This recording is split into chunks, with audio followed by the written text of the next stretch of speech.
नमस्कार। प्रेसी राइटिंग के इस वीडियो में मैं आप सभी का स्वागत करती हूँ। प्रेसी राइटिंग जो है बहुत ही इम्पोर्टेंट है, ठीक है। सबसे पहले तो मैं आपको ये बता दूं, काफी सारे स्टूडेंट्स जो हैं वो प्रेसी राइटिंग और समरी या फिर पैराग्राफ इनमें कंफ्यूज हो जाते हैं, ठीक है। अब मैं आपसे कहना चाहूंगी कि ये तीनों बिल्कुल अलग अलग हैं और डिस्क्रिप्टिव राइटिंग का जो पेपर होता है उसमें अगर प्रेसी राइटिंग आ जाती है और आपको सही तरीके से करनी आती हो तो ये काफी ज्यादा जो है स्कोरिंग भी है, लेकिन बशर्त आपने इसकी अच्छी प्रैक्टिस की हो और आपको इसके बारे में नॉलेज हो। तो एग्जैक्टली प्रेसी राइटिंग क्या होती है, इसमें आपको क्या करना चाहिए, क्या करने से आपके नंबर बढ़ेंगे, क्या करने से आपके अंक काटे जा सकते हैं, वो सारी चीजें जो हैं मैं बिल्कुल विस्तार पूर्वक इस वीडियो में आपके साथ करूंगी। तो मेरे साथ आप देखिए ये वीडियो। चलिए, तो सबसे पहले एग्जैक्टली प्रेसी राइटिंग क्या होती है। अब मैं आपसे कहना चाहूंगी कि प्रेसी राइटिंग जो होती है, यहाँ पर क्या कहा गया है कि किसी गद्यांश के संक्षिप्त रूप को हम संक्षेपण कहते हैं। एग्जैक्टली क्या होता है कि आपको पैराग्राफ दिया होगा, ओके, एक पैराग्राफ होगा या हो सकते हैं आपके 2-3 पैराग्राफ्स हो, और उसके बाद क्या है आपसे पूछा जाएगा कि बताइए ये प्रेसी राइटिंग में आपको क्या करना होगा कि ये जो पैराग्राफ्स आपको दिए गए हैं इनमें जो जनरल आइडिया है, ठीक है, उस पैराग्राफ में जो इंपॉर्टेंट पॉइंट्स हैं, जब आप कोई चीज पढ़ते हैं तो वहां पर दो तरह की चीजें होती हैं। जब आप कुछ पढ़ रहे हैं, एक हमारी होती हैं अनइम्पोर्टेंट चीजें जो इतनी महत्वपूर्ण नहीं है, अगर उनको उस चीज से हटा दिया जाए तो कोई ज्यादा फर्क नहीं पड़ेगा, और एक जो है हमारी दूसरी है हमारी इंपॉर्टेंट चीजें, ठीक है। तो हमें अनइम्पोर्टेंट और इंपॉर्टेंट को अलग करना है, उनकी छटनी करनी है, और उसके बाद जो चीजें इंपॉर्टेंट हैं उनको आपको संक्षेप में, ओके, ब्रीफली जो है बताना है। मतलब कि अगर जो आपने लिखा वो प्रेसी कहलाएगा। प्रेसी को अगर पढ़ें तो हमें आइडिया लग जाना चाहिए कि वो जो बड़ा सा आपको पढ़ने के लिए दिया गया था उसमें एग्जैक्टली क्या रहा होगा। तो किसी भी गद्यांश के संक्षिप्त रूप को हम संक्षेपण कहते हैं, इसको सार लेखन भी कह देते हैं, ठीक है। अब मैं आपको बता दूं कि जब आप लिखें तो पूरी क्लैरिटी के साथ, पूरी स्पष्टता के साथ आपको लिखना है। और स्पष्टता के साथ आप कब लिख सकते हैं? स्पष्टता के साथ आप तब लिख सकते हैं जब जो पैराग्राफ्स आपको दिए गए हैं, हो सकता है एक पैराग्राफ हो सकता है 2 पैराग्राफ हो सकता है 3 पैराग्राफ भी हो, ठीक है। जब आप इनको अच्छे से पढ़ें, रीड करें, और रीड करने के बाद रीडिंग प्लस आपकी अंडरस्टैंडिंग हो गई हो, ओके, रीडिंग प्लस अंडरस्टैंडिंग हो गई हो, तब आपको एग्जैक्टली बताना है, ठीक है। जब रीडिंग प्लस अंडरस्टैंडिंग हो गई हो तो उसके बाद आपको जो दिया गया है उसको आपको लिखना है ब्रीफली। जब आप उसको ब्रीफली लिखेंगे तो ये जो है ये आपका संक्षेपण या प्रेसी राइटिंग जो है वो कहलाएगा। तो पूरी क्लैरिटी होनी चाहिए। सुनिश्चित करें कि संक्षेपण में मूल लेख के सभी महत्वपूर्ण बिंदुओं को शामिल किया गया है। जैसे मैंने बता दिया आपको कि आपको अनइम्पोर्टेंट और इंपॉर्टेंट की छटनी करनी है। ऐसा नहीं होना चाहिए कि जब आप अपनी प्रेसी लिख रहे हैं तो आप कुछ इंपॉर्टेंट पॉइंट्स को एलिमिनेट कर दें। जितने भी महत्वपूर्ण बिंदु हैं जो ओरिजिनल में आपको दिए गए हैं, जो ओरिजिनल पैराग्राफ जो आपको दिया गया है उसमें जो इंपॉर्टेंट पॉइंट्स हैं वो सारे के सारे लेते हुए आपको अपनी प्रेसी जो है वो बनानी है। तो प्रेसी राइटिंग एग्जैक्टली क्या है कि आपको एक बड़ा पैराग्राफ दिया जाएगा या कुछ बड़े पैराग्राफ्स दिए जाएंगे, और उनके इंपॉर्टेंट पॉइंट्स को लेते हुए आपको जो है प्रेसी बनानी होती है। और यहाँ कोई भी इंपॉर्टेंट पॉइंट जो इस पैराग्राफ का है वो इसमें एलिमिनेट नहीं होना चाहिए, ओके, एलिमिनेट नहीं होना चाहिए, ये बहुत ज्यादा इंपॉर्टेंट है। अब मैं आगे आपको बताती हूँ कि इसमें अब रूल्स एग्जैक्टली क्या हैं, कि किस तरह से जो है आपको इस क्वेश्चन को अटेम्प्ट करना है, ये सारी चीजें मैं बता रही हूँ।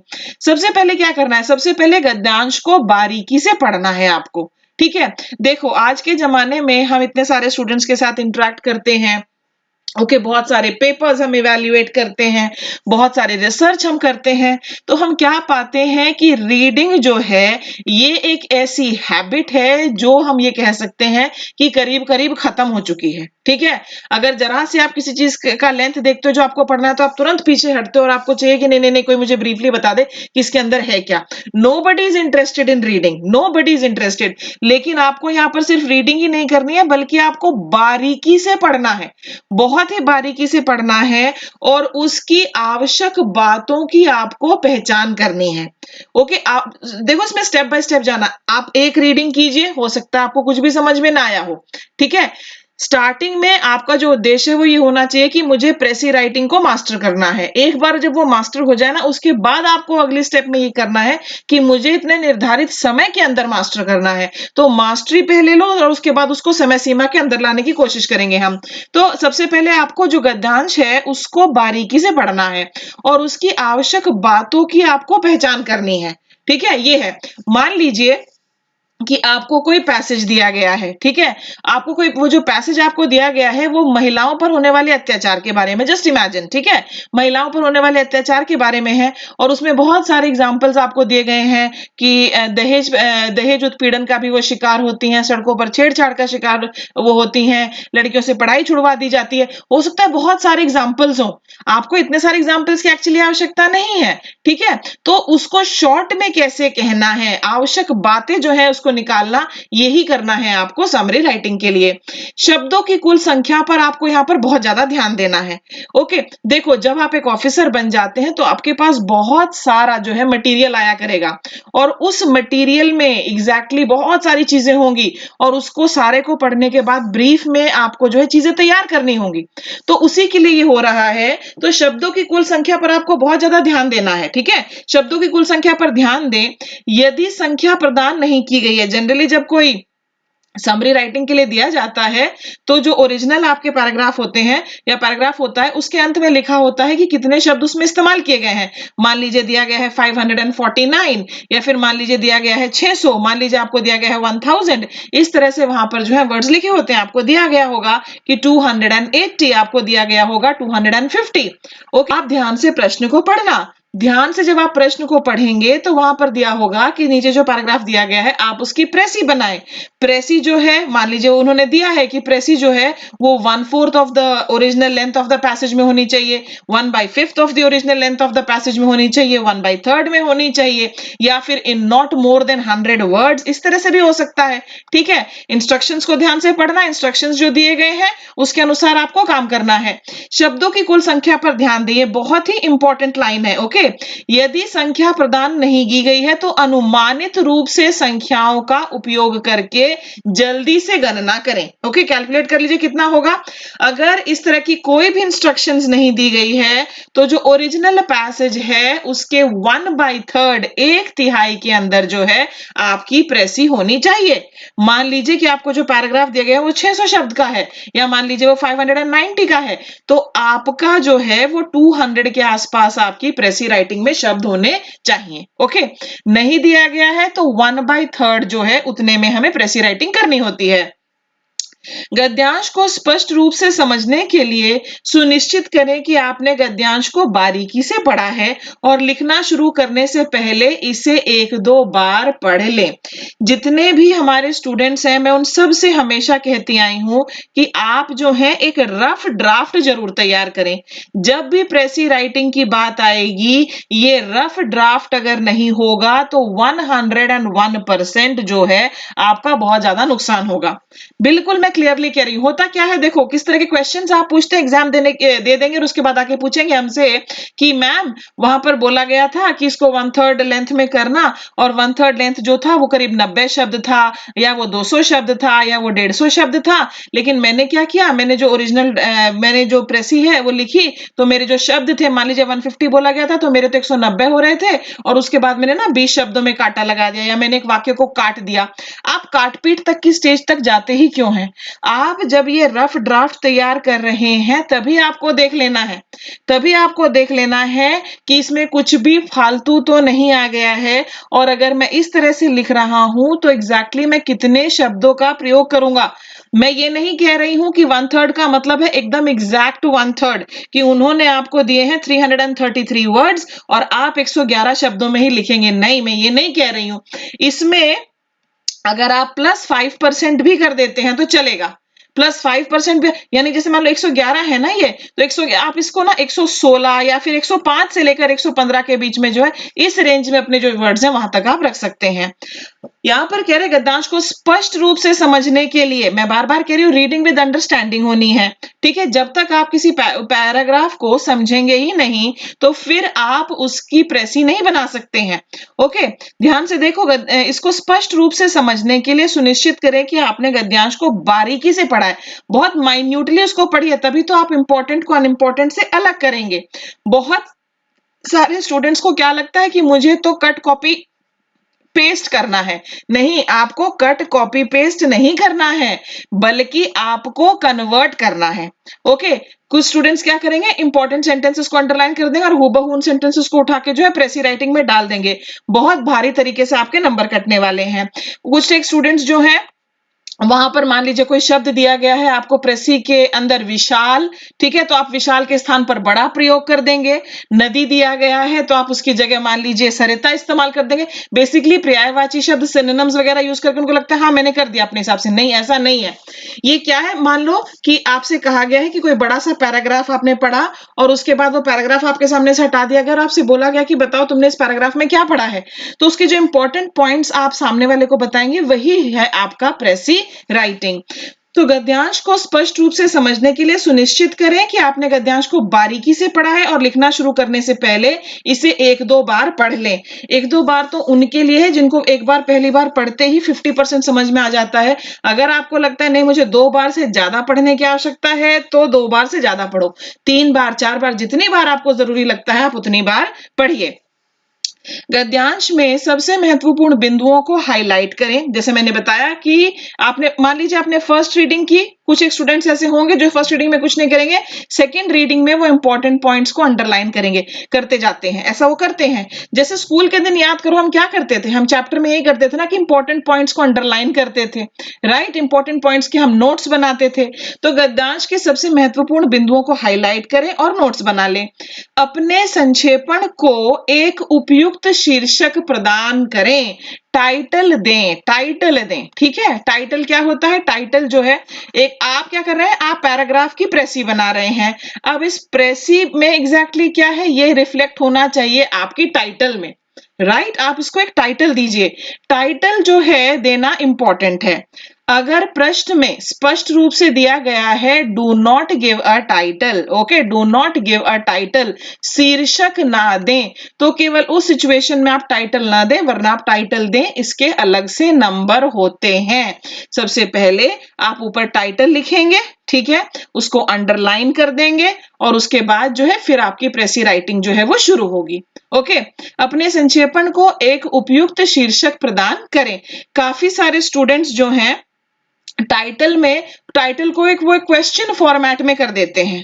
ओके, मान लीजिए आर्टिफिशियल इंटेलिजेंस पर आपको जो है कृत्रिम बुद्धि जो है उसके ऊपर पैराग्राफ दिया गया है, तो टाइटल ऐसा नहीं होना चाहिए कि क्या कृत्रिम बुद्धि जरूरी है, क्या कृत्रिम बुद्धि लोगों की नौकरियां खा गई, क्या कृत्रिम बुद्धि ने इंसान को जो है आलसी बना दिया, ऐसा नहीं होना चाहिए, ठीक है। क्वेश्चन के रूप में आपकी टाइटल नहीं होनी चाहिए।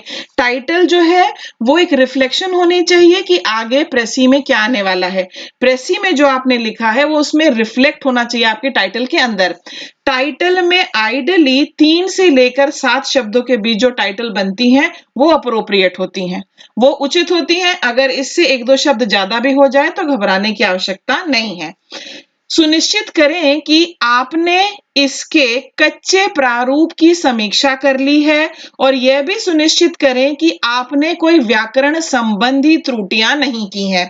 ओके, आप में से काफी स्टूडेंट्स को लगता है कि ऐसे लिखना बहुत मुश्किल होता है। यस, ऐसे लिखना मुश्किल होता है, लेकिन अगर प्रेसी राइटिंग को हम देखें तो प्रेसी राइटिंग में पहले क्या होगा, प्रेसी राइटिंग में पहले आपकी रीडिंग विद अंडरस्टैंडिंग होती है, ठीक है, कि पढ़ो और उसको अच्छे से समझो। उसके बाद फिल्टरिंग होगी, फिल्टरिंग किसकी, इंपॉर्टेंट और अनइंपॉर्टेंट को आप जरा अलग कीजिए। उसके बाद क्या होगा, आपने जो इंपॉर्टेंट पॉइंट्स फिल्टर किए हैं आप उनका एक ड्राफ्ट बना लीजिए। वो स्कैटर्ड और बिखरे हुए भी नहीं लगने चाहिए, वो सारे के सारे जो है कोहेसिव ब्लेंड किए हुए लगने चाहिए। वो ऐसा भी नहीं लगना चाहिए कि केवल पॉइंट पॉइंट ये बता रहा है और ये आपस में जो इसके सेंटेंसेस हैं उनमें किसी भी प्रकार का तालमेल नहीं, ऐसा नहीं लगना चाहिए। उसके बाद आप क्या करेंगे, उसके बाद आप ये रफ ड्राफ्ट तैयार करेंगे। रफ ड्राफ्ट भी जब आप तैयार करेंगे उसमें किसी भी प्रकार की ग्रामेटिकल मिस्टेक नहीं होनी चाहिए, ठीक है। ग्रामेटिकल मिस्टेक बिल्कुल भी नहीं होनी चाहिए, व्याकरण से संबंधित कोई भी गलती नहीं होनी चाहिए, और आपकी भाषा जो है फ्लारी लैंग्वेज ना हो, साधारण सिंपल सी भाषा। क्योंकि प्रेसी क्या है, प्रेसी यही तो है गद्यांश, एग्जैक्टली जो आपको दिया गया था पैराग्राफ, उसमें क्या कहा गया है उसको आप सिंपल भाषा में बता रहे हैं, वही तो होती है आपकी प्रेसी राइटिंग। तो आप उसमें किसी भी प्रकार की कोई व्याकरण संबंधी त्रुटि उसमें नहीं होनी चाहिए। ये सारी चीजें हैं। अब हम आगे चलते हैं। आगे है कि एक अच्छी प्रेसी के गुण क्या हैं। अच्छी प्रेसी जो है वो क्या होती है, सबसे पहले तो उसमें क्लैरिटी होती है, वो बिल्कुल स्पष्ट होती है। अगर मैं आपको वो पढ़ने के लिए कहूंगी तो आप ये नहीं कहेंगे मुझे समझ में नहीं आया, और फिर आप जो आपको ओरिजिनली पैराग्राफ्स दिए गए थे उनको पढ़ेंगे और कहेंगे हाँ अब इनको पढ़ने के बाद मुझे समझ में आया। नहीं, बिल्कुल भी नहीं। स्पष्टता का अर्थ है कि वह पढ़ने से मूल संदर्भ का अर्थ पूर्णता और सरलता से स्पष्ट करे। ओके, अच्छी प्रेसी वही कहलाएगी कि अगर उसको पढ़ लें तो वो ही आपकी काफी है। विचारों को स्पष्ट और समझने योग्य होना चाहिए। ओके, ये भी मैं आपको बताती हूँ। देखो काफी बार क्या होता है कि मान लीजिए कि आपको डिसिप्लिन के ऊपर जो है पैराग्राफ दिया गया है। ओके, डिसिप्लिन के ऊपर आपको पैराग्राफ दिया गया है। पहला वाला कहता है कि पहले वाला जो आपका पैराग्राफ है उसमें दिया गया है, मान लीजिए कि डिसिप्लिन होने से इंसान ऊंचाइयों को जो है छूता है, ठीक है, उसकी लाइफ सिस्टमैटिक बनती है, उसके सामने एक सेट प्लान होता है, सेट गोल्स होते हैं। फर्स्ट ये है। सेकंड वाला जो है मान लीजिए पैराग्राफ, उसमें आपसे कहा गया है कि अगर कोई डिसिप्लिन्ड व्यक्ति है तो इसकी आदत उसको बचपन से ही डलवानी चाहिए, तभी ये कि हैबिट के रूप में डेवलप होता है। तीसरा जो है मान लीजिए उसमें बड़े बड़े लोगों को एग्जाम्पल दिया गया कि किस प्रकार से उन्होंने अनुशासन के दम पर ऊंचाइयों को छुआ। जो सीक्वेंस आपको दिया गया है ओरिजिनल पैराग्राफ में, उसी को आप फॉलो करें, उसी को आप फॉलो करें। विचारों को स्पष्ट और समझने योग्य होना चाहिए, किसी भी प्रकार का कोई भी कंफ्यूजन या एम्बिग्विटी नहीं होनी चाहिए। जो ऑर्डर राइटर ने फॉलो किया है वही ऑर्डर आप भी फॉलो करें, ठीक है। शुद्धता, शुद्धता आपके लेखन में गलतियां पाठक को हमेशा परेशान करते हैं, ग्रामेटिकल मिस्टेक्स नहीं होनी चाहिए। ग्रामेटिकल मिस्टेक से मेरा क्या मतलब है, जितनी भी व्याकरण से संबंधित गलतियां हैं वो उसमें नहीं होनी है। किसी संक्षेपण के लिखने के समय यह सुनिश्चित करना चाहिए कि तथ्य और आंकड़े सही हो। देखो मान लीजिए कभी कभी क्या होता है, आप ओवर स्मार्ट हो जाते हैं, ओके, और मान लीजिए कि आपको कोई पैसेज दिया गया है जो 2011 की जनगणना के बारे में है, ठीक है। उस 2011 की जनगणना में मान लीजिए सेक्स रेशियो जो है वो कोई नंबर सपोज दिया गया है, ओके। आपको लगता है कि ये ऑब्सोलीट डाटा है क्योंकि अब तो साल आ गया है 2025 मान लीजिए, ठीक है। आप कहते हैं ओ ये तो ऑब्सोलीट डाटा, और आप अपनी तरफ से कोई आंकड़ा ऐड कर रहे हैं। ऐसा भी होता है क्योंकि हम कॉपियां चेक करते हैं, हमें पता है कि स्टूडेंट ओवर स्मार्ट कहां कहां बनता है। जो कुछ भी आपको पैराग्राफ में दिया गया है, जो डाटा उसमें दिया गया है, जो स्टैटिस्टिक्स उसमें दिए गए हैं, जो आंकड़े उसमें दिए गए हैं, आपके मन से कितनी भी आवाज आए कि ये गलत है, ये गलत है, ये गलत है, उस आवाज को दबाना, उस आवाज को दबाना, और जो पैराग्राफ में दिया गया है वही आपको लेना है, वही आपको लेना है, ठीक है। किसी संक्षेपण के लिखने के समय यह सुनिश्चित करना चाहिए कि तथ्य और आंकड़े सही हों। तथ्य और आंकड़े सही होगी मतलब जो पैराग्राफ में दिया गया है वो यूं का यूं आपको लिखना है। आपको थोड़े पैराग्राफ के ऊपर अपनी राय देनी है, अपनी ओपिनियन देनी है, नहीं। जो पैराग्राफ आपको दिया है आपको उसका जो पैराग्राफ है उसी की तो प्रेसी बनानी है, आपको अपनी राय कहीं नहीं देनी है। तो सबसे पहले तो उसमें क्लैरिटी होनी चाहिए, वो मिस्टेक फ्री होनी चाहिए। उसके बाद है निष्पक्षतावाद, ठीक है। निष्पक्षतावाद का अर्थ है भावनाओं, विचारों और व्यक्तिगत पक्षपात से अछूते तथ्यों को प्रस्तुत करने या देखने की क्षमता। ओके, जब आपकी प्रेसी एग्जामिनर पढ़े तो एग्जामिनर को यह लगना चाहिए कि ये जो बंदा है इसने न्यूट्रल रहा है। ये न्यूट्रल का मतलब है कि इसने किसी का भी फेवर नहीं लिया है। बहुत बार ऐसा होगा कि आपके सामने ऐसे पैराग्राफ्स आएंगे जिनके बारे में आपको ये लगेगा कि नहीं, मैं इस बात से बिल्कुल भी सहमत नहीं हूं। आपको लगेगा कि नहीं मैं इस बात से सहमत नहीं हूं। मान लीजिए आपको कोई पैराग्राफ दे दिया गया है और पैराग्राफ जो है वो दिया गया है लव मैरिजेस के बारे में, ठीक है। मान लीजिए वो दिया गया है लव मैरिजेस के बारे में और उसमें लव मैरिजेस जो है उनकी बुराई हो रही है, ठीक है, उनकी बुराई हो रही है। कहा जा रहा है कि नहीं लव मैरिजेस जो हैं उसमें अधिकतर लोग युवा होते हैं, वो सही फैसले नहीं कर पाते हैं, वो फैमिलीज को नहीं देखते हैं, वो केवल ये कहते हैं कि मैं इस व्यक्ति के साथ जीवन बिताना चाहता हूं, वो शादी कर लेते हैं, उसमें डिवोर्सेस काफी ज्यादा हो जाते हैं। मान लीजिए आपकी भी लव मैरिज हुई है लेकिन आप इस बात से सहमत नहीं है, तो स्टूडेंट क्या होता है वो इमोशनल हो जाता है और वो अपनी राय भी रख देता है और स्पष्ट रूप से लिख देता है कि आई do not agree with the writer on this point. गलत। जो कुछ राइटर ने कहा है आपको उसी को तो ब्रीफ में इंपॉर्टेंट पॉइंट्स लेकर प्रेजेंट करना है, आपका काम केवल इतना है। ओके, निष्पक्षतावाद का अर्थ है भावनाओं, विचारों और व्यक्तिगत पक्षपात से अछूते तथ्यों को प्रस्तुत करने या देखने की क्षमता। आपको एक और एग्जांपल देती हूं। मान लीजिए आपके सामने कोई ऐसा आर्टिकल आ गया है, कोई ऐसा पैराग्राफ आ गया है जिसका आपको प्रेसी बनाना है, जिसमें ये कहा गया है मान लीजिए वो हमारे इंडियन सोसाइटी के बारे में है और उसमें ये कहा जा रहा है कि महिला और पुरुष जो है वो गाड़ी के दो पहियों के समान है, जहां पर महिला को घर की देखरेख करती है और पुरुष जो है वो बाहर जाकर कमाता है, ठीक है। और फिर महिलाओं की क्या क्या जिम्मेदारियां हैं, जिसमें घर की देखभाल करना, बच्चों की देखभाल करना, खाना बनाना, इस तरह की चीजों पर ही ज्यादा जोर दिया गया है। और आप एक मॉडर्न विचारों वाली महिला है, आपको लगता है नहीं ये क्या लिखा हुआ है, नहीं आज के जमाने में महिलाओं को भी बाहर आना चाहिए, कंधे से कंधा मिलाना चाहिए। आप इमोशनली कैरिड अवे हो जाते हैं और फिर आप ये चीजें अपनी ओर से लिख देते हैं। ये सब आपको नहीं करना है। जो कुछ आपको वहां पर ओरिजिनल पैराग्राफ में दिया गया है वहीं से आपको महत्वपूर्ण पॉइंट्स उठाने हैं, उनके बीच में एक फ्लो डेवलप करते हुए, ताकि वो स्कैटर्ड न लगे, वो प्रेसी राइटिंग में आपको लेकर आना है, ठीक है। आगे देखो, क्रमबद्धता का अर्थ है लिखित कार्य में विचारों का तार्किक और स्पष्ट अंतर संबंध। जैसे मैंने बताया कि आपको फ्लो डेवलप करना है, वो सारे का सारा जो है हमें कोहेसिव लगना चाहिए, हमें हमें मतलब एग्जामिनर को ऐसा लगना चाहिए कि आपस में चीजें जो है वो ब्लेंड हो रही हैं।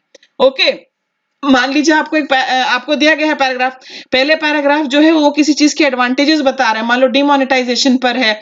दूसरा पैराग्राफ जो है वो बता रहा है कि उसके डिसएडवांटेजेस क्या हैं। तो एडवांटेजेस लिख के इस तरह की लाइन यूज करके ना, ऑन द अदर हैंड, और दूसरी ओर हम ये भी पाते हैं कि इस तरह की लाइंस को आप यूज करके जो उसको ब्लेंड करके, ब्लेंडिंग कोहेसिव लगना बहुत जरूरी है। एक अच्छे संक्षेपण में क्रमबद्धता होनी चाहिए, ठीक है, ये है। उसके बाद लेखक को संक्षेपण में सभी महत्वपूर्ण तथ्यों को शामिल करना चाहिए। यस, बिल्कुल, एग्जामिनर को एग्जैक्टली इंस्ट्रक्शंस दिए होते हैं कि फर्स्ट पैराग्राफ में ये पॉइंट इंपॉर्टेंट है, सेकंड पैराग्राफ में ये पॉइंट इंपॉर्टेंट है, थर्ड पैराग्राफ में ये पॉइंट इंपॉर्टेंट है, ठीक है।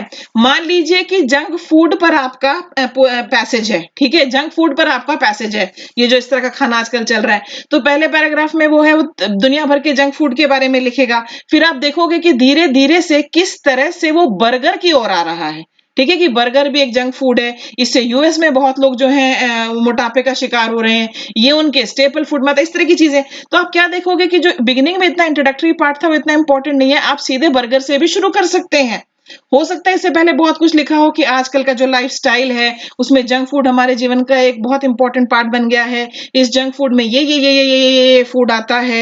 हमारी जो सब one of the richest economies in the world है, जिसमें यूएस का नाम आता है, वहां पर लोग बर्गर और पिज्जा बहुत खाते हैं, तो हो सकता है पूरा बर्गर के ऊपर ही और ये सारी पॉइंट्स जो हो वो अनइम्पॉर्टेंट हो। ओके, तो लेखक को संक्षेपण में सभी महत्वपूर्ण तथ्यों को शामिल करना चाहिए। आपको एलिमिनेट करने की जो टेक्निक है वो बहुत ज्यादा इंपॉर्टेंट है, ठीक है। आगे चलते हैं। उसके बाद है संक्षिप्तता, जितना जरूरी हो वह उसमें शामिल करें, उससे अधिक नहीं। ये बहुत ज्यादा इंपॉर्टेंट है। कभी कभी एक ही चीज के 5-7 एग्जाम्पल्स दिए होते हैं, आपको वो सारे के सारे शामिल करने की जरूरत नहीं है। मान लो कोविड पर आपका जो मान लीजिए आपको पैराग्राफ दिया गया है और उसमें बता रहे हैं कि हरियाणा में इतने लोग मर गए, पंजाब में इतने लोग मर गए, और केरल में इतने लोग मर गए, महाराष्ट्र में इतने सारे लोग मर गए, तो आप इसको एक लाइन में अपने शब्दों में कर दीजिए कि भारत के अलग अलग राज्यों में पाया गया कि बहुत से लोगों की मृत्यु हुई है। ओके, तो जितना जरूरी हो वह उसमें शामिल करें, उससे अधिक आपको शामिल नहीं करना है। ओके, आगे देखो, अब संक्षिप्तता कैसे प्राप्त करें, ये भी हमें बहुत स्टूडेंट्स कहते हैं। ठीक है, ये हमें बहुत, प्रेसी राइटिंग तो एक ऐसी चीज है जो आप बिल्कुल भी नहीं करते। जब हम इंटरेक्ट करते हैं स्टूडेंट से, चलो 10वीं तक आपने निबंध लिखे हैं, ठीक है, लेकिन प्रेसी राइटिंग बहुत सारे ऐसे स्टूडेंट्स हमें मिलते हैं जो कहते हैं मैंने अपनी जिंदगी में कभी नहीं लिखी है। जिंदगी में कभी नहीं लिखोगे, फिर सीधे जाकर एग्जामिनेशन हॉल में लिखोगे तो गड़बड़ होने की संभावनाएं तो बिल्कुल है। ठीक है, अब देखो यहाँ पर संक्षिप्तता कैसे प्राप्त करें। जैसे मैंने अभी बोला कि एक ही चीज की हो सकता है आपको आपके पैराग्राफ में मल्टीपल एग्जाम्पल्स दिए गए हों, एक से ज्यादा एग्जाम्पल्स दिए गए हों, केवल एक भी शामिल करोगे तो चलेगा, एक भी नहीं शामिल करोगे तो भी चलेगा। अनावश्यक विवरणों को छोड़ो, छोड़ो उसको। व्यर्थ में विशेषण, दृष्टांत, व्याख्या का वर्णन नहीं होना चाहिए। केवल प्रासंगिक तथ्य शामिल करें और अकारण पुनरावृत्ति ना करें।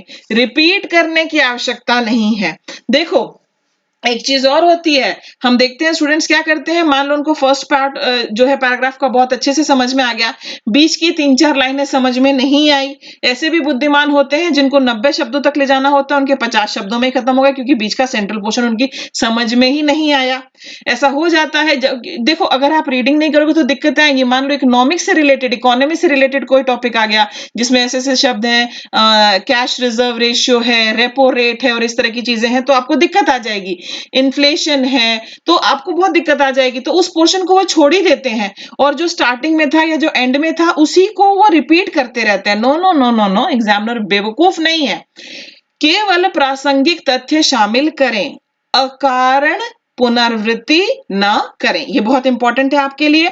मल्टीपल अगर एग्जांपल्स दिए गए हैं वहां पर आप छटनी कर सकते हैं। ठीक है, बहुत बार बहुत सारे आंकड़े दिए होते हैं।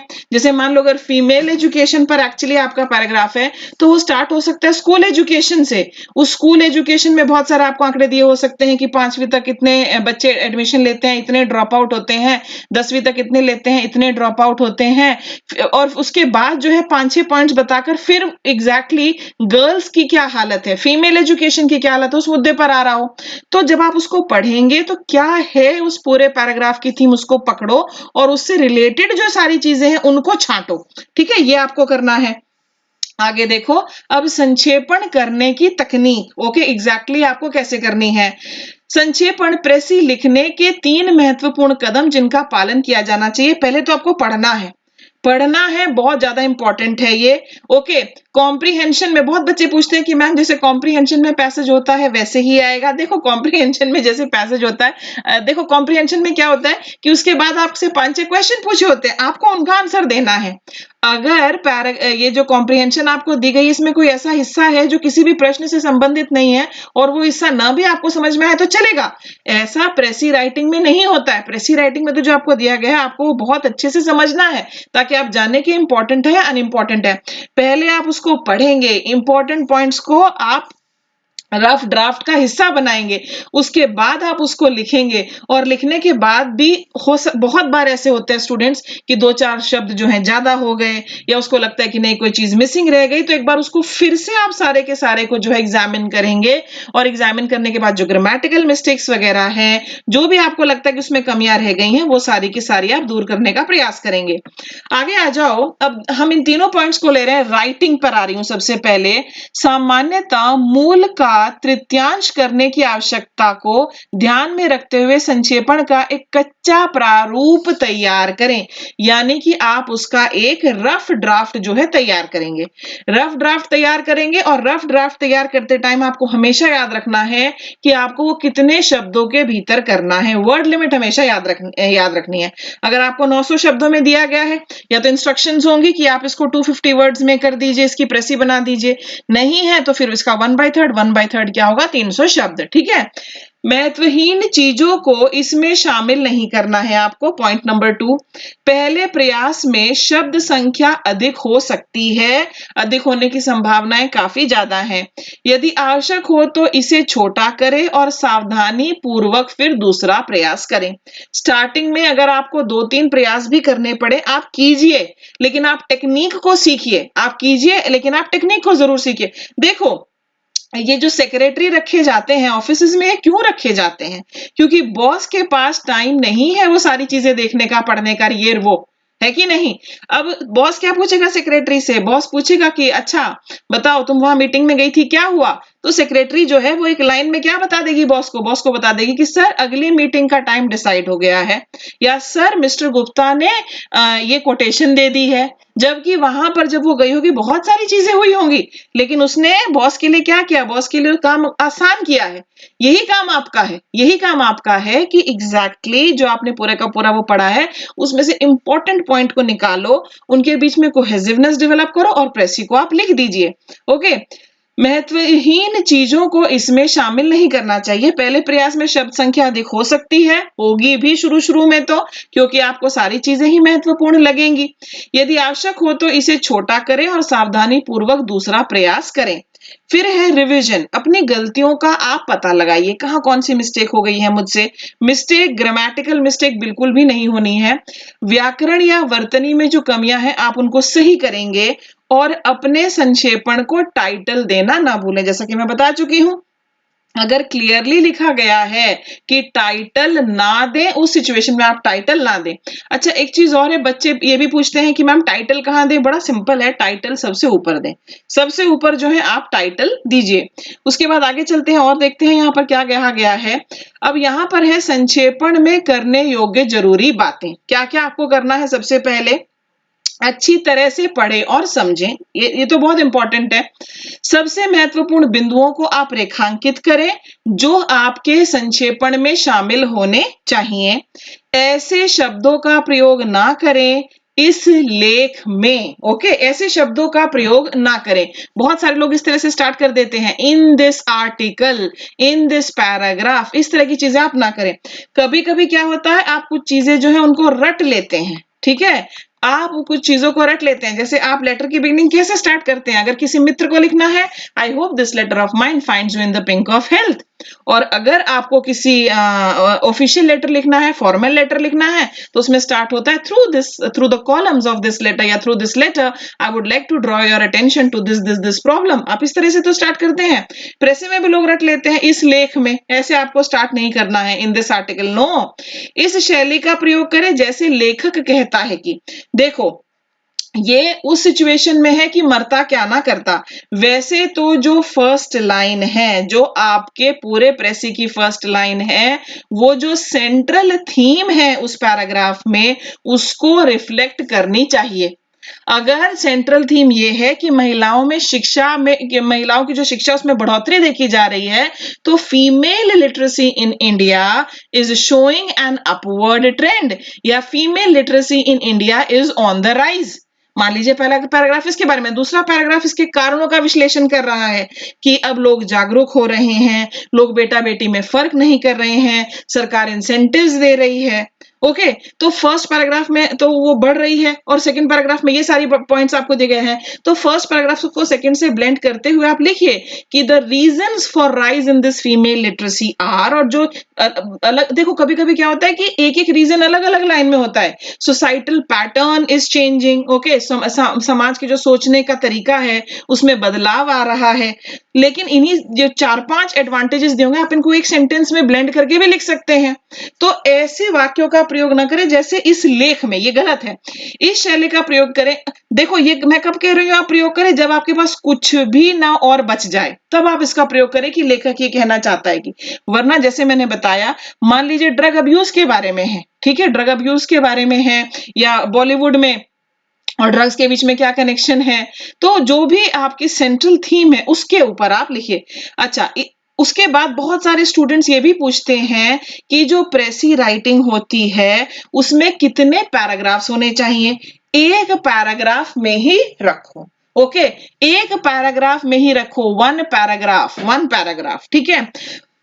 अगर आपको बहुत ज्यादा दिक्कत आ रही है, मान लीजिए आपको 3 पैराग्राफ दिए गए हैं, उनकी प्रेसी बनानी है, पहले पैराग्राफ में से इंपॉर्टेंट पॉइंट निकाल लो, दूसरे पैराग्राफ में से इंपॉर्टेंट पॉइंट निकाल लो, तीसरे पैराग्राफ में से इंपॉर्टेंट पॉइंट निकाल लो। उसके बाद आप ये देखिए कि आपके लिखने का तरीका क्या है। अगर आप लंबे सेंटेंसेस लिखने के आदी हैं, आपके सेंटेंसेस जो हैं 12-13 शब्दों में जाते हैं, ओके, या फिर आप छोटे सेंटेंसेस लिखने के आदी हैं, आपके सेंटेंस जो हैं वो 7-8 शब्दों में ही खत्म हो जाते हैं। फिर उसके बाद आपको एग्जैक्टली कितने शब्दों के अंदर आपकी प्रेसी लिखनी है। मान लीजिए आपको 150 शब्दों के अंदर लिखनी है, तो कितने सेंटेंसेस आप फर्स्ट से ले सकते हैं, सेकंड से ले सकते हैं। अगर आपको लगता है सेकंड में ज्यादा है तो सेकंड से हो सकता है आपको 3 सेंटेंसेस बनाने पड़ जाएं।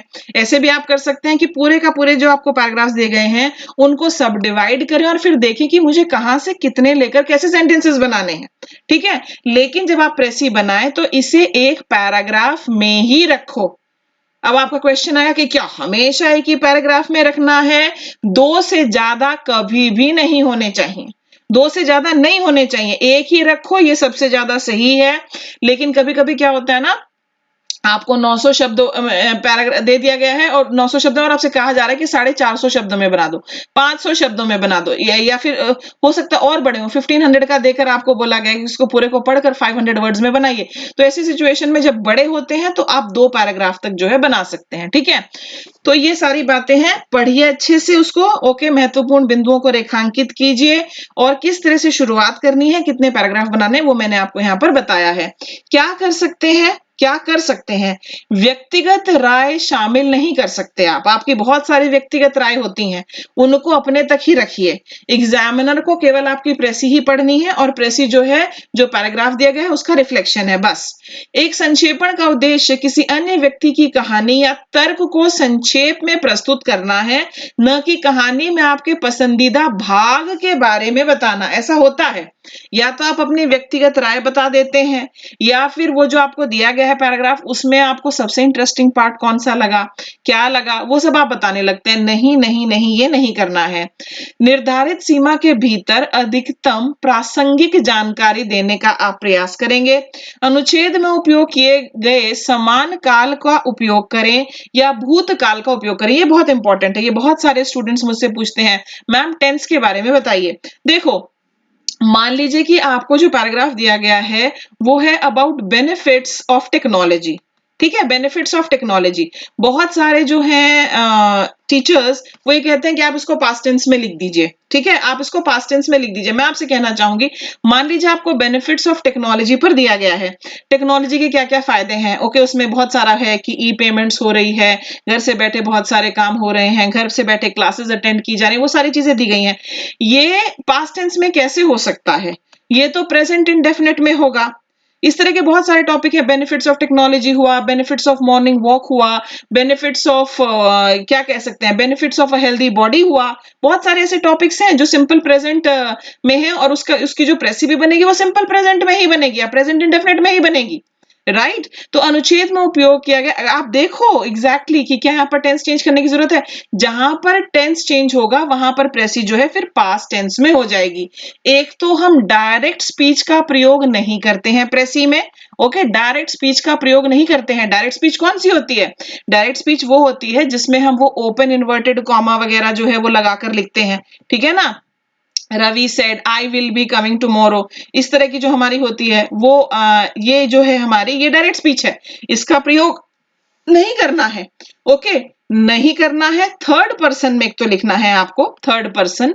ओके, उसके बाद जो है आपको डायरेक्ट स्पीच का प्रयोग नहीं करना है और साथ ही साथ जो जनरली उसमें टेंस दिया गया है वो जो टेंस वहां पर देखे उसी को करने की कोशिश करो। अगर वो नहीं करना है, आपको लगता है कि नहीं इसमें पॉसिबल नहीं है, तो फिर आप पास्ट टेंस की ओर जाएंगे। ठीक है, ये आपको करना है। आगे चलें, क्या नहीं कर सकते? अपने खुद के विचारों का परिचय न दे। ये पॉइंट जो है बार बार आ रहा है, मैं उम्मीद करती हूँ कि जब तक ये वीडियो खत्म होगा ये आपके अंदर बहुत अच्छे से चली जाएगी ये बात। हमने ऐसे ऐसे पेपर्स चेक किए हैं, ऐसी ऐसी प्रेसी राइटिंग हमने चेक की है जहां पर हमने जो है स्टूडेंट्स की बहुत ही मतलब उनकी क्या ओपिनियंस है वो क्लियरली उनकी प्रेसी में जो है रिफ्लेक्ट हो रही हैं। हमने एक मतलब एक स्टूडेंट का पेपर चेक किया था जिसमें इंक्रीजिंग रेप इंसिडेंट्स पर वो टॉपिक था और उसमें सोसाइटी और सोसाइटी का जो एटीट्यूड है लड़कों को बड़े करने के लिए, लॉ का जो लीगल कॉन्सिक्वेंसेस हैं वो ज्यादा नहीं है, जुवेनाइल ऑफेंडर से रिलेटेड ज्यादा नियम वगैरह नहीं, उन सब के बारे में था। कहीं भी पूरा वो जो पैराग्राफ दिया गया था उसमें ये नहीं था कि विक्टिम के जो कपड़े हैं वो रिस्पॉन्सिबल होते हैं, पर उस स्टूडेंट ने ये सारी चीजें जो अपनी तरफ से शामिल कर दी और उसने क्लियरली लिखा I do not completely agree with the author. तो ये तो बिल्कुल ही डिजास्टर्स और फेटल हो जाता है। अपने खुद के विचारों का परिचय ना दे, कितनी भी अंदर से आग लगे ना कि हाँ मैं ये लिख दूं, उसको कंट्रोल करना है। लेखक के विचारों की आलोचना या परिवर्तन ना करें। जो उसके विचार हैं वो बिल्कुल यूं के यूं आएंगे। लेखक के विचारों की आपको आलोचना भी नहीं करनी। कुछ लोग कहते हैं कि नहीं मैम हेल्दी क्रिटिसिज्म कर रहा था मैं तो, जब हम उनको उनकी कमियां बताते हैं। नहीं नहीं नहीं, जो कुछ वो कह रहा है आपको यूं का यूं रखना है। अपनी खुद की कोई टिप्पणी या व्याख्या को ना जोड़ें। इसका उद्देश्य मूल को संगठित करना है, उसे स्पष्ट करना नहीं। संक्षेपण में कोई सवाल ना डालें। यस, ये भी हो जाता है कि मान लीजिए यही वाला टॉपिक था जो मैंने अभी जिसका एग्जांपल दिया, उसमें आप इस तरह से भी एंड करने की कोशिश कर देते हैं कि do you think the victims clothes are responsible और नॉट रिस्पॉन्सिबल। इस तरह की चीजें आपको नहीं करनी है। ज्यादा एडवेंचरस मत बनना। संक्षिप्तीकरण या लघु रूप का उपयोग ना करें। जैसे काफी बार ऐसे भी होता है ना कि हम इस तरह की चीजें करते हैं, इस तरह से, ठीक है, हम ये शॉर्ट में लिखने की कोशिश करते हैं। आप लोग तो जो आपकी लैंग्वेज होती है, जो आप मोबाइल्स वगैरह में यूज करते हैं, फॉर एग्जाम्पल मोबाइल्स में आप ग्रेट को इस तरह से लिखते हैं ना, यू को आप इस तरह से लिख देते हैं, ये सब भी आप लोग यूज करते हैं। नो, पहले तो मैं सोच रही थी कि इस पॉइंट को लिखूं कि नहीं लिखूं, लेकिन मैं देखती हूँ कि स्टूडेंट्स करते हैं इसलिए इसको लिखा जा रहा है।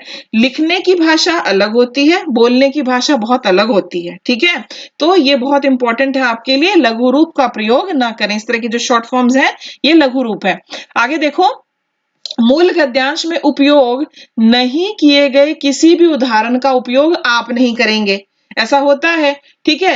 एग्जाम्पल्स मान लीजिए आपको ग्रेट हमारी जो फीमेल एथलीट्स हैं उसके बारे में पैराग्राफ है, ठीक है, जो हमारी फीमेल एथलीट्स हैं उसके बारे में। अब उन फीमेल एथलीट्स में नाम मैरी कॉम का है, सानिया नेहवाल का है, ठीक है, और मान लीजिए गीता फोगाट, बबीता फोगाट इनका है। उसमें सानिया मिर्जा का नाम नहीं है। आपको लगता है सानिया मिर्जा भी लिख देता हूं, नहीं लिखना है। एक भी शब्द आपकी तरफ से नहीं ऐड होगा, ठीक है, आपकी तरफ से नहीं ऐड होगा।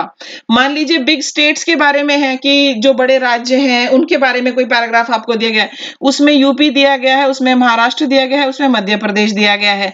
आप आंध्र प्रदेश के रहने वाले हैं, आपको लगता नहीं इसमें तो आंध्र प्रदेश का भी नाम होना चाहिए, आप अपनी तरफ से ही शामिल कर रहे हैं। No no no no no, नहीं करना है। कोई भी उदाहरण तक आपको अपनी तरफ से नहीं देना। लेखक के तर्कों पर समर्थन या सवाल ना जोड़ें। अपक्षपाती रहें। मूल स्रोत की शैली की नकल करने का प्रयास ना करें। ये बहुत इंपॉर्टेंट लाइन है। जो ओरिजिनल पैराग्राफ होगा उसकी एक राइटिंग स्टाइल होगी, आपको उसको कॉपी नहीं करना है। ये कॉपिंग का टेस्ट नहीं है। ओके, प्रेसी राइटिंग का मतलब कॉपिंग नहीं है। ये मैं बार बार आपसे कह रही हूं। आप उसमें से इंपॉर्टेंट पॉइंट्स निकालेंगे और आपका जो लिखने का तरीका है, ओके, वो जो है उसमें आपको वो इंपॉर्टेंट पॉइंट्स लिखने हैं, उसको कॉपी मत करना। देखो कुछ एक टेक्निकल शब्द वगैरह जो है वो तो वैसे के वैसे ही रहेंगे, लेकिन राइटिंग स्टाइल जो है वो आपका होना चाहिए। ये मत सोचना कि कुछ बड़े शब्द अगर उसमें आ गए हैं उनकी जगह मैंने कोई सिंपल सा शब्द प्रयोग कर लिया तो मैं बच जाऊंगा। वहां पर अंबर था, मैंने गगन कर दिया, आसमान कर दिया, आकाश कर दिया तो मैं बच जाऊंगा। नो, एग्जामिनर जो है वो सब कुछ भाप जाएगा। जब आप तकनीकी विचार व्यक्त कर रहे हैं केवल तब मुख्य शब्दों और वाक्यांशों का उपयोग करें। बहुत ही लिमिटेड और कम से कम, ओके, मरता क्या ना करता वाली सिचुएशन में आपको ओरिजिनल पैराग्राफ से कुछ एक जो वर्ड्स या सेंटेंसेस हैं वो ले सकते हैं आप। जब तक संक्षेपण बहुत बड़ा ना हो या उसमें एकाधिक विचार शामिल ना हो तब तक पैराग्राफ को विभाजित न करें। जैसे मैंने बताया कि सारे का सारा जो है आप एक ही पैराग्राफ में करने की कोशिश करें। अगर आपको लगता है कि नहीं, जो मुझे दिए गए हैं पैराग्राफ्स उसमें अपने आप ही मल्टीपल आइडियाज हैं, एक से ज्यादा आइडियाज हैं, और ये पूरा जो मुझे दिया गया है यही अपने आप में 2-3 पार्ट्स में डिवाइड हो सकता है, और आपको लगता है कि उसके लिए अलग अलग पैराग्राफ होने बहुत जरूरी है, केवल उस सिचुएशन में जो है आपको पैराग्राफ चेंज करना है, वरना आप इसको एक ही पैराग्राफ में रखेंगे। ओके, अब ये थे सारे इंपॉर्टेंट पॉइंट्स। मैंने आपको बताया एग्जैक्टली आपको कितने शब्दों में लिखना है, आपका टाइटल कितने शब्द में होना चाहिए, टाइटल कब लिखना है, कब नहीं लिखना है, आपकी लैंग्वेज कैसी होनी चाहिए, ग्रामर वगैरह सारी चीजें मैंने अब आपको कवर करा दी। अब मैं आपके साथ एक बहुत ही आसान सा ताकि आप और बेहतर समझ सकें, यहाँ पर एक पैराग्राफ लूंगी। अब हमने सारे इंपॉर्टेंट पॉइंट्स देख लिए हैं, ठीक है। मैं यहाँ पर आपके लिए, जैसा मैंने कहा कि एक आसान सा ले रही हूं, ओके, और हम उसकी प्रेसी राइटिंग करेंगे। आप समझने की कोशिश करना, और जनरली जो आपको पैराग्राफ दिए जाते हैं उनकी लैंग्वेज, ओके, उनकी लैंग्वेज जो है वो स्लाइटली, ओके, अगर एग्जाम अगर आपके कमीशन वगैरह आप पर मेहरबान है तो उनकी language slightly on the difficult side होगी, slightly on the difficult side होगी, मुश्किल की तरफ होगी। और मतलब स्लाइटली, अगर वो मेहरबान है, आप ये सोचो अगर वो मेहरबान नहीं है तो ये डिफिकल्ट साइड ही होगी। ये मत सोचना बहुत ही सिंपल भाषा में बहुत ही डायरेक्ट सी चीजें आ जाएंगी, ऐसा नहीं होगा, ऐसा नहीं होगा, ठीक है। देखो अभी क्या कह रहे हैं, ये है हमारा सैंपल। निम्नलिखित गद्यांश के 1/3 लंबाई का संक्षेपण लिखें और इसे एक उपयुक्त शीर्षक भी दें, यानी आपको टाइटल भी देना है। हम इसको पढ़ते हैं। पेड़ दूसरों के लाभ के लिए छाया देते हैं और वे खुद धूप में खड़े रहते हैं और चिलचिलाती गर्मी को झेलते हैं। वे फल देते हैं जिससे दूसरों को लाभ होता है। अच्छे आदमियों का चरित्र पेड़ों की तरह होता है। यदि मानव जाति के लाभ के लिए इसका कोई उपयोग नहीं किया जाता है तो इस नाशवान शरीर का क्या उपयोग है। चंदन जितना अधिक रगड़ा जाए उतनी ही अधिक सुगंधित होता है, जितना रगड़ा जाए उतना ही अधिक सुगंधित होता है। गन्ना जितना अधिक छीलकर टुकड़ों में काटा जाता है उतना ही अधिक रस निकलता है। जो पुरुष दिल से महान नहीं होते हैं वो अपने गुणों को खो देते हैं और ऐसे ही अपनी जान भी गंवा देते हैं। लोग उनकी प्रशंसा करते हैं या नहीं यह मायने नहीं रखता है। इससे कोई फर्क नहीं पड़ता कि वे इस समय मरते हैं या एक लंबा जीवन जीते हैं। चाहे कुछ भी हो जाए, जो लोग सही रास्ते पर चलते हैं वो किसी और रास्ते पर नहीं जाते। ऐसे व्यक्ति के लिए जीवन लाभहीन है जो दूसरों के लिए नहीं जीता है। केवल अपने लिए जीने वाले लोगों का जीवन जानवरों की तरह जीने जैसा है।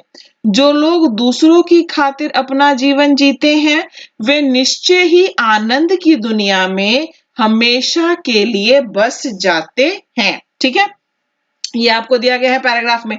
अब आप मेरी बात ध्यान से सुनिए। जब हम इसको पढ़ना शुरू करते हैं तो ऐसा लगता है फर्स्ट सेंटेंस पढ़कर कि पेड़ के क्या क्या लाभ हैं ये उसके बारे में है। पेड़ दूसरों के लाभ के लिए छाया देते हैं, धूप में खड़े रहते हैं, चिलचिलाती धूप को झेलते हैं इत्यादि, ठीक है ना। लेकिन हम एक्चुअली क्या पाते हैं कि यहाँ पर पेड़ से तो केवल अच्छे व्यक्ति की तुलना की जा रही है। अच्छे व्यक्तियों का चरित्र पेड़ों की तरह होता है। अब ये पूरे का पूरा मैंने तो एक बार पढ़ के समझ लिया। अगर आपको लगता है कि एक और बार पढ़ने की जरूरत हो तो आप इसको जरूर पढ़िए। लेकिन एक्चुअली ये किस चीज के बारे में है, ये उन लोगों के बारे में है। ये जनरली पैराग्राफ क्या कहने की कोशिश कर रहा है कि मनुष्य वही है, इंसान वही है, मनुष्य वही है जो दूसरों के काम आता है। ठीक है, आप कितना लंबा जी रहे हैं, आप कितना छोटा जी रहे हैं, उससे कोई मायने नहीं रखता, वो कोई भी मायने नहीं रखता। लेकिन पुरुष वही है, इंसान वही है जो दूसरों के काम आए। ठीक है, जो दूसरों के काम आए, ये हमारा टॉपिक है, मतलब ये इसकी सेंट्रल थीम हम ये कह रहे हैं। और तुलना कैसे किससे की जा रही है, जैसे गन्ने से तुलना की गई है, चंदन से तुलना की गई है, पेड़ों से तुलना की गई है। अब कहां पर आप काट सकते हो, इतने सारे एग्जाम्पल आपको चंदन का दिया गया है, गन्ने का दिया गया है, पेड़ों के दिए गए, यहाँ पर आप सारी कटौती कर सकते हैं। ओके, पेड़ दूसरों के लाभ के लिए छाया देते हैं, वे खुद धूप में खड़े रहते हैं, चिलचिलाते, तो ये सारी चीजें जो हैं एक तरह से ये अनइम्पॉर्टेंट है। ओके, ये अनइम्पॉर्टेंट है। फिर अच्छे व्यक्तियों का चरित्र पेड़ों की तरह होता है, ये एक लाइन अभी फिलहाल मैं इसको अंडरलाइन करके छोड़ती हूँ और देखते हैं आगे। ओके, आगे क्या है, यदि मानव जाति के लाभ के लिए इसका कोई उपयोग नहीं किया जाता तो इस नश्वर शरीर का क्या उपयोग। ये लाइन में ये कह सकती हूँ कि ये पूरे का पूरा जो है ये सेंट्रल थीम है। जब आप इसको पढ़ेंगे पैराग्राफ को, सेंट्रल थीम जानना बहुत आवश्यक है। बिना सेंट्रल थीम के जाने आप उस सेंट्रल थीम से इंपॉर्टेंट चीजों को कैसे रिलेट करेंगे, आप टाइटल कैसे बनाएंगे। फिर देखो चंदन जितना रगड़ा जाए इस एग्जाम्पल की हमें आवश्यकता नहीं है, गन्ना जो है इसकी हमें आवश्यकता नहीं है। जो पुरुष दिल से महान नहीं होते वे अपने गुणों को खो देते हैं और ऐसे ही अपनी जान भी गंवा देते हैं, इसकी आवश्यकता नहीं है। लोग उनकी प्रशंसा करते हैं या नहीं यह मायने नहीं रखता, इससे कोई फर्क नहीं पड़ता कि वे किस समय मरते हैं या एक लंबा जीवन जीते हैं, चाहे कुछ भी हो जाए जो लोग सही रास्ते पर चलते हैं। अच्छा, अब ये हमें यहाँ पर उनके ट्रेट्स बताए जा रहे हैं कि वो लोग जो दूसरों के लिए जीते हैं उनके क्या क्या ट्रेट्स होते हैं। ऐसे व्यक्ति के लिए जीवन लाभहीन है जो दूसरों के लिए नहीं जीता, केवल अपने लिए जीने वाले लोगों का जीवन जानवरों की तरह जीने जैसा है। जो लोग दूसरों की खातिर अपना जीवन जीते हैं वे निश्चय ही आनंद की दुनिया में हमेशा के लिए बस जाते हैं। ठीक है, अगर आपसे कहा जाए कि अब आप इसका जो है आप इसकी प्रेसी बनाइए, सेंट्रल थीम हमने पकड़ ली, इंपॉर्टेंट चीजें हमने पकड़ ली, जो मल्टीपल एग्जांपल्स आपको दिए गए हैं उन सबको हमने बाहर किया है। ठीक है ना। क्या भाषा बहुत मुश्किल थी? नहीं, भाषा बहुत मुश्किल नहीं थी, इसकी तो भाषा साधारण ही थी, क्योंकि ये मैं आपको पहली प्रेसी करवा रही हूँ। ठीक है, अब देखो क्या, अब हम इसका शीर्षक देख लेते हैं। शीर्षक क्या सही दिया गया है? अच्छे लोग दूसरों के लिए जीते हैं, बिल्कुल सही, बिल्कुल सही, यही तो है। बिकॉज वहां पर भी यही कहा जा रहा है ना पैराग्राफ में कि आप कितना लंबा जीते हैं, आप कितना छोटा जीते हैं, ये इंपॉर्टेंट नहीं है। इंपॉर्टेंट क्या है? इंपॉर्टेंट यहाँ पर देखो ये सारी चीजें दी गई है ना, चाहे कुछ भी हो जाए वो लोग सही रास्ते पर चलते हैं। और यहाँ पर ये देखो, ये जो था हमारा, जो मैंने कहा कि ये हमारी सेंट्रल थीम है, यदि मानव जाति के लाभ के लिए इसका उपयोग न किया जाए तो इस नश्वंत शरीर का क्या फायदा, यानी कि आप लोगों की मदद करें। तो टाइटल में एग्जैक्टली जो सेंट्रल थीम है वो रिफ्लेक्ट हो रही है, अच्छे लोग दूसरों के लिए जीते हैं। अब प्रेसी देखते हैं, अच्छे आदमियों का चरित्र पेड़ों की तरह होता है, वो दूसरों के लिए जीते हैं। जो पेड़ों से कंपैरिजन था, क्या हमें पेड़ों के साथ तुलना करके जो मल्टीपल एग्जांपल्स दिए गए कि वो छाया देते हैं और क्या क्या दिया गया है, ठीक है, वो सारी चीजें हमें, छाया है, धूप में खुद खड़े रहते हैं, गर्मी में खड़े रहते हैं, फल देते हैं, दूसरों का लाभ होता है, ये सारी लिखने की जरूरत नहीं है, सिर्फ इतनी एक लाइन में देखो सब कुछ आ गया कि अच्छे आदमियों का चरित्र पेड़ों की तरह होता है, वो दूसरों के लिए जीते हैं। पेड़ों की तरह कैसे होता है? क्योंकि वो दूसरों के लिए जीते हैं। जो मैंने कहा ना कि आपको कोहेसिवनेस, ब्लेंडिंग जो है वो आपकी नजर आनी चाहिए, तो ब्लेंडिंग जो है यहाँ पर आपकी नजर आ रही है। ओके, कि वो सारे एक साथ जुड़ रहा है कि नहीं। वे दूसरों के लिए जीते हैं और अपने जीवन को खोने पर भी अपने गुणों को नहीं खोते हैं। यस, यही तो कहा जा रहा है कि लाइफ खत्म हो जाती है उनके पर, क्योंकि उन्होंने काम ऐसे किए एक तरह से वो अमर हो जाते हैं। वो हमेशा सही रास्ते पर चलते हैं। वो सारा जो कहानी थी कि वो अपना रास्ता नहीं बदलते हैं, अपने पद से अडिग है, तो वो सारा इसी लाइन में आ गया। वो प्रशंसा की उम्मीद नहीं रखते। हमारी सेंट्रल थीम क्या थी? हमारी सेंट्रल थीम थी अच्छे लोग दूसरों के लिए जीते हैं, और इन अच्छे लोगों के एग्जैक्टली क्या क्या ट्रेट्स होते हैं, उस वो सारे जो पॉइंट्स निकल कर आते हैं, ये हमारे बाकी इंपॉर्टेंट पॉइंट्स थे। ये तो हमारे बाकी इंपॉर्टेंट पॉइंट्स थे। अगर आप सेकंड वाला पैराग्राफ देखते हैं यहाँ पर, तो गन्ने से स्टार्ट होता है, गन्ने का तो कुछ रोल था ही नहीं, इसको तो हम काट ही सकते हैं। तो जो पुरुष दिल से महान नहीं होते वो अपने गुणों को खो देते हैं। दोनों की तुलना की जा रही थी कि महान पुरुष के ये फीचर्स हैं और जो महान नहीं है, जो साधारण है, उसके ये फीचर्स हैं। ठीक है ना। जो पुरुष दिल से वो अपने गुणों को खो देते हैं और इस तरह की चीजें, तो जितने भी साधारण पुरुष से संबंधित बातें थी वो सारी अनइम्पोर्टेंट थी, क्योंकि हमारी सेंट्रल थीम क्या थी? हमारी सेंट्रल थीम वो थी कि महान लोग दूसरों के लिए जीते हैं। तो सेकंड वाला जो हमारा पैराग्राफ वहां पर दिया गया था, वहां से हमें महान लोगों के जो ट्रेट्स होते हैं, जो उनकी विशेषताएं होती हैं, वो लेनी है। देखो, वे दूसरों के लिए जीते हैं और अपने जीवन को खोने पर भी अपने गुणों को नहीं खोते। वो हमेशा सही रास्ते पर चलते हैं। वो प्रशंसा की उम्मीद नहीं रखते, ये दिया गया था। अपने लिए जीना तो जानवरों का जीवन व्यतीत करना है। केवल वे जो दूसरों के लिए अपना जीवन जीते हैं, वे आनंद की दुनिया में हमेशा के लिए जीवित रहेंगे। यहाँ पर देखो लास्ट लाइन, जो लोग दूसरों की खातिर अपना जीवन जीते हैं वे निश्चय ही आनंद की दुनिया में हमेशा के लिए बस जाते हैं। अगर मैं एग्जामिनर होती और मुझसे कहा जाता कि आप इस प्रेसी वे मार्क्स दीजिए, तो लास्ट वाली जो लाइन है ना, इसमें मुझे ऐसा महसूस हो रहा है जैसे कि उसने वहीं से जो पैराग्राफ है वहां से कॉपी कर दी है, ऐसा मुझे महसूस हो रहा है। ठीक है, तो कॉपी नहीं करना है। ठीक है, कॉपी नहीं करना है, अपने शब्दों में लिखना है, इंपॉर्टेंट पॉइंट्स को लेना है, लिंक बनना चाहिए एक वाक्य से दूसरे वाक्य पर जाते हुए। तो इस तरह से जो संक्षेपण है ये 1/3 जो दिया गया था आपको ओरिजिनली, उसके ऑलमोस्ट 1/3 में ये हो गया है। ये इंपॉर्टेंट पॉइंट्स हैं जो यहाँ पर निकल कर आए हैं। ठीक है, इस तरह से आपको प्रेसी राइटिंग करनी है। जब आप शुरुआत करोगे आपको थोड़ी दिक्कतें होंगी। जब आप शुरुआत करेंगे, अब आपका काम क्या है? अब आपका काम यही होगा कि आप लीजिए थोड़े बड़े-बड़े पैराग्राफ और उसके बाद उनका जो है आप उनको प्रेसी राइटिंग, उनकी प्रेसी बनाइए। ये आपको करना है। ठीक है, हिंदी के, इंग्लिश के आप लीजिए। तब तक आप उसको पढ़ो, तब तक आप उसको पढ़ो जब तक कि आपको लगता है कि आप उसे पूरी तरह से नहीं समझ गए हैं। तब तक आपको उसको पढ़ना है और मैक्सिमम प्रैक्टिस करो। ओके, मैक्सिमम प्रैक्टिस करो। इसमें काफी सारे लेयर्स हैं एक्चुअली। ओके, प्रेसी राइटिंग में कि पहले उसको पूरा समझना है, फिर रफ ड्राफ्ट तैयार करना है। मैं जानती हूँ ऐसे में बहुत लोग जो है रफ ड्राफ्ट तैयार नहीं करते हैं, वो डायरेक्ट लिखने को जाते हैं और फिर भी उनके ठीक नंबर आ जाते हैं। लेकिन इसमें अगर आपने रफ ड्राफ्ट तैयार नहीं किया तो आपको बहुत भारी हर्जाना जो उठाना पड़ सकता है। ओके, ये भी मैं कहना चाहूंगी। साथ ही साथ स्टूडेंट्स जो हैं वो एक्सीड करते हैं वर्ड्स को। ये एक ऐसी प्रॉब्लम है जो स्टूडेंट्स में काफी ज्यादा देखी गई है। तो ये एक्सीडिंग भी जो है आपको कंट्रोल करनी है। आपको आपकी कमियां कब पता चलेंगी? जब आप एक्सटेंसिवली प्रैक्टिस करेंगे। आप प्रैक्टिस कीजिए, आप प्रैक्टिस कीजिए, वो बहुत ज्यादा इंपॉर्टेंट है आपके लिए। जितना प्रैक्टिस करोगे उतना ज्यादा निखार आएगा। जैसे लाइन है ना यहाँ पर कि चंदन को जितना घिसते हैं, चंदन जितना रगड़ा जाए उतना ही अधिक सुगंधित होता है। तो जितना ज्यादा आप प्रैक्टिस करेंगे उतने ज्यादा ही आपके नंबर जो हैं वो बढ़ेंगे। यही एक टेक्निक, और कोई टेक्निक नहीं है। जब स्टार्ट करोगे आपको समझ में आएगी जगह जगह चीजें कि अरे मुझे डिफिकल्ट वर्ड्स का मीनिंग समझ में नहीं आ रहा है, या मुझे ब्लेंडिंग वर्ड्स नहीं मिल रहे हैं। तो फिर जो भी वो कमियां हैं ना, फिर उनके ऊपर काम किया जाएगा। ठीक है, कुछ लोग ऐसे भी होते हैं जो कहते हैं कि मुझे टाइटल लिखने में बड़ी दिक्कत आ जाती है। लेकिन मैं आपको बिल्कुल क्लियर कर दूं कि टाइटल के अलग से नंबर होते हैं, नंबर होते हैं। एक बहुत लोग ये भी पूछ लेते हैं कि मैम ये टाइटल सही था या ये टाइटल गलत था। इसका कोई आंसर यस या नो में नहीं हो सकता, क्योंकि टाइटल जैसे यहाँ पर है, अच्छे लोग दूसरों के लिए जीते हैं। ओके, अच्छे लोग जो हैं दूसरों के लिए जीते हैं, ये काफी अप्रोप्रिएट टाइटल है। ठीक है, अच्छे लोगों के गुण भी हो सकता था यहाँ पर, या अच्छे लोग अमर होते हैं ये भी हो सकता था। तो इसका कुछ भी सही या गलत में आंसर नहीं हो सकता, एग्जामिनर के ऊपर होता है कि वो कैसे इंटरप्रेट करता है।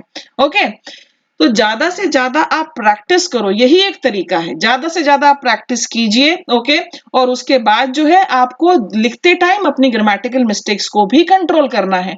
तो अलग अलग लेयर्स हैं इसमें, अलग अलग स्टेप्स हैं। आपको कौन सी स्टेप पर गलती दिक्कत महसूस हो रही है, गलतियां हो रही है, उसको आप रेक्टिफाई करने की कोशिश करें। ठीक है, so all the best my dear students. अगले वीडियो में फिर आपसे मुलाकात होगी। Till then take care, bye bye.